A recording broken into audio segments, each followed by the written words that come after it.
وسیلہ ہیں، جیسا کہ اللہ رب العزت نے خود قرآن مجید میں ارشاد فرمایا یا ایھا الذین آمنوا استعینوا بالصبر والصلاۃ۔ اس کی ایکو اگر آپ کم کر دیں تو بات کرنے میں آسانی ہو جائے گی، مجھے سادہ سی کر دیں، بس بات سمجھ آ جائے ان کو اور مجھے بھی سمجھ آ جائے، اللہ کرے۔ فرمایا کہ اے ایمان والو اللہ سے مدد طلب کرو، کیسے؟ فرمایا بالصبر والصلاۃ، صبر اور نماز کے ذریعے، یعنی صبر اور نماز وسیلہ ہیں اللہ سے مدد طلب کرنے کا۔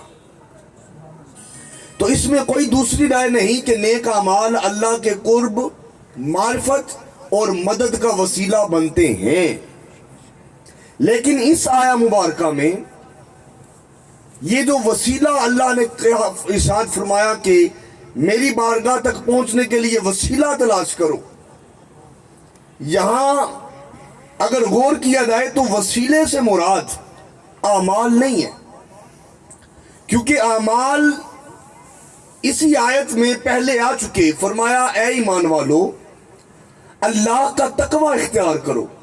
بھئی تقوی کسے کہتے ہیں؟ تقوی دراصل اعمال صالحہ کا نام ہے، دل کے دھیان اور گہان کے ساتھ خشوع و خضوع سے پوری توجہ کے ساتھ اپنے رب کے حضور حاضر رہنا اور اس کے احکامات کو بجا لانا، ان میں کوتاہی نہ کرنا، اسی کو تقوی کہتے ہیں۔ تو اعمال تقوی میں آ گئے، لیکن جو وسیلہ ہے اس آیت میں اس سے مراد کوئی اور چیز ہے، وہ کیا ہے؟ تو سنیے حضرت شاہ ولی اللہ محدث دہلوی رحمۃ اللہ علیہ، وہ کہ جن پر سب متفق ہیں، جن پر سب متفق ہیں، آپ فرماتے ہیں کہ اس آیہ مبارکہ میں جو اللہ رب العزت نے فرمایا کہ میری بارگاہ تک پہنچنے کا وسیلہ تلاش کرو، وسیلے سے مراد بیعت مرشد ہے، مرشد کامل کی بیعت کرنا۔ حضرت شاہ ولی اللہ محدث دہلوی رحمۃ اللہ علیہ فرماتے ہیں کہ اس آیت میں وسیلے سے مراد ہے۔ پھر مسلک اہل دیوبند کے اکابرین میں سے ہیں شاہ اسماعیل دہلوی، انہوں نے بھی اس آیہ مبارکہ کی وضاحت کرتے ہوئے وسیلے سے مراد نسبت مرشد لی ہے۔ وہ بھی کہتے ہیں کہ اس آیت میں وسیلے سے مراد مرشد کی نسبت ہے، لیکن میں آپ کو ان کے الفاظ سنانا چاہتا ہوں اور ان لوگوں کو دعوت فکر دیتا ہوں جو ان کو مانتے ہیں۔ ارے ان کو مانتے ہیں، ذرا ان کی بھی مان لو، ان کی بھی مان لو، تسلیم کرو۔ شاہ اسماعیل دہلوی وہ صراط مستقیم میں لکھتے ہیں کہ اہل سلوک این آیت را اشارت با سلوک می فهمند و بیعت مرشد را می داند۔ وہ کہتے ہیں کہ جو اہل سلوک ہیں، صوفیاء ہیں اور اہل اللہ ہیں، وہ اس آیت میں وسیلے سے مراد مرشد کامل کی بیعت لیتے ہیں، مرشد کامل کی نسبت لیتے ہیں۔ اور وہ پھر آگے لکھتے ہیں کہ جب اس آیت سے وسیلے سے مراد مرشد کامل کی نسبت اور بیعت ہے تو پھر ضروری ہے کہ مجاہدے سے پہلے، ریاضت سے پہلے، سب زندہ داری سے پہلے، قائم اللیل اور صائم الدہر بننے سے پہلے، اللہ اللہ کی مالا جپنے سے پہلے فرائض تو ادا کرنے ہیں۔ آپ آسان لفظوں میں یوں کہہ لیجئے کہ نوافل کی طرف جانے سے پہلے وہ کہتے ہیں کہ مرشد کامل کی نسبت ضروری ہے. وسنت اللہ برہمی منوال جاریست، اور اللہ کی سنت یہی ہے. کیا مطلب ہے؟ مطلب یہ ہے کہ اللہ اپنی بارگاہ تک کسی کے پہنچانے کے لیے اور پہنچنے کے لیے وسیلے کا محتاج نہیں ہے. بولیے، وسیلے کا محتاج. اگر وہ چاہے تو بغیر وسیلے کے بھی اپنی ذات کی معرفت دے سکتا ہے. وہ ہر چیز پر قادر ہے، لیکن اس کی سنت کچھ اور ہے، اس کا طریقہ کچھ اور ہے، اس کا اسلوب کچھ اور ہے. وہ چاہے تو بغیر وسیلے کے بھی اپنا قرب عطا کر سکتا ہے، لیکن اس نے اپنی سنت جاریہ بنا دی ہے. اگر مجھ تک آنا ہے تو میرے پیاروں کے وسیلے سے آنا ہوگا، ان کی نسبت سے آنا ہوگا، ان کے تعلق سے آنا ہوگا. اور آخر میں جو شاہ اسماعیل دہلوی نے جملہ لکھا، وہ سنیے جملہ. وہ کہتے ہیں کہ بنا مرشد راہ یابی نادی رست. نادی رست. اگر کسی اہل سنت عالم کی بات کرتا تو اور بات تھی، بات اہل دیوبند کی کر رہا ہوں. وہ کہتے ہیں کہ بنا مرشد راہ یابی نادی رست. اگر اس کا ترجمہ شعر میں کر کے آگے چلوں کہ راہ دے ہر کوئی آکھے تے میں بھی آکھاں راہ دے، بنا مرشد تینو راہ نہیں لبنا، ایویں رول پیسے وچ راہ دے. اللہ اللہ کرنے سے اللہ نہ ملے، اللہ والے ہیں جو اللہ سے بنا مرشد راہ یابی نادی رست. شاہ اسماعیل لکھتے ہیں کہ مرشد کامل کی نسبت کے بغیر اللہ اپنا قرب عطا نہیں کرتا، وہ اپنی معرفت عطا نہیں کرتا، وہ اپنی پہچان عطا نہیں کرتا. اور حاضرین محترم، یہ مرشد اور مرید کو ہونا کیسا چاہیے؟ بس آخری بات کر کے اپنی بات کو ختم کرتا ہوں. سورہ الکہف میں اللہ رب العزت نے اپنے محبوب علیہ السلام کی تربیت کی ہے. کریم آقا علیہ السلام سے اللہ رب العزت نے ارشاد فرمایا، آخری بات کر رہا ہوں، وَاصْبِرْ نَفْسَكَ مَعَ الَّذِينَ يَدْعُونَ رَبَّهُمْ بِالْغَدَاةِ وَالْعَشِيِّ یریدون وجہہ. فرمایا ہے پیارے محبوب صلی اللہ علیہ وآلہ وسلم، اپنے آپ کو روکے رکھیے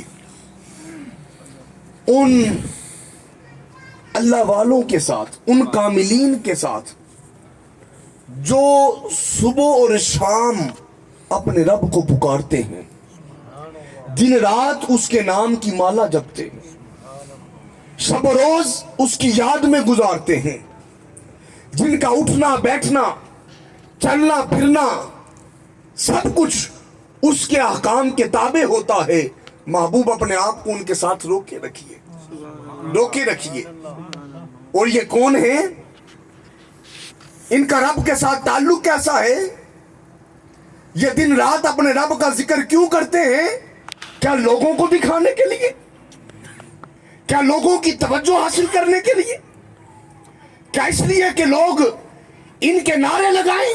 فرمایا نہیں، ان کا شب و روز میری یاد میں مشغول رہنا فقط اس وجہ سے ہے، یریدون وجہہ، یہ تو فقط میری رضا کے طالب ہیں، یہ مجھے راضی کرنا چاہتے ہیں، یہ میری رضا چاہتے ہیں.